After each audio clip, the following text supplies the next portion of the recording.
काल कसे आहात? बरे आहात ना? तुम्ही पाहत आहात सुंदर असं सौंदतीच्या येल्लूबाईचं रेणुकेचं हे स्वरूप आणि हे स्वरूप साकारणारा आपल्या सर्वांचा लाडका आणि मुळात माझा प्रिय आणि खूप आवडीचा नाशिकचा कलाकार. येस, तुम्ही त्याला नेहमी आपल्या इन्स्टा फीडवर पाहत असाल. नाशिकचा कलाकार मनू अर्थात मनोज बागुल याने आपल्या हाताच्या सामर्थ्याने साकारली आहे ही विश्वजननी रेणुका माता.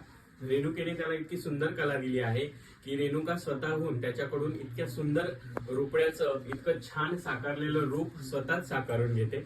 तर मी तुम्हाला भेटवते आहे गरिबाची यल्लम्मा दरबार आणि त्यांचा साकारणारा मनोज बागुल. नमस्ते, जय अंबे, जय श्री महाकाल. आज आई साहेब माझ्या दरबारात आलेले आहेत. तर मला खूप खूप खूप छान वाटत आहे. आणि आई साहेबांनी पहिले पण भेट दिलेली आहे महालक्ष्मीच्या रावळाला. त्यावेळेस एवढं काही दरबार नव्हता. तर आता आपलं साधारण सोपं गरीबाची यल्लम्मा, म्हणजे तुम्हाला इतिहास तर माहितीच आहे गरीबाची यल्लम्मा का नाव टाकलेलं आहे. गरीब तर नाही दिसत मी, पण मग गरीबाची यल्लम्मा असं नाव का टाकलेलं आहे. आणि खरं असं आहे की ही रेणुका माता आपल्या प्रत्येक लेकराला पोटात घेणारी आहे आणि अशाच पद्धतीने खूप मोठा संघर्ष करून आज मनोज आणि त्याच मनोजचा नाशिकचा सुप्रसिद्ध कलाकार गुरुवर्य मनोज बागुल झालेला आहे. आणि म्हणून त्याने सुरू केलेला आहे यल्लम्मा देवीचा हा गरिबांचा रेणुका दरबार. तर तुम्ही जर नाशिकमध्ये असाल, गंगेच्या किनारे आले असाल, तर एकदा या यल्लम्माच्या दरबाराला भेट द्या आणि नक्कीच तुमच्या मनातील इच्छा यल्लम्मेच्या आणि जगदंबेच्या चरणी सांगा.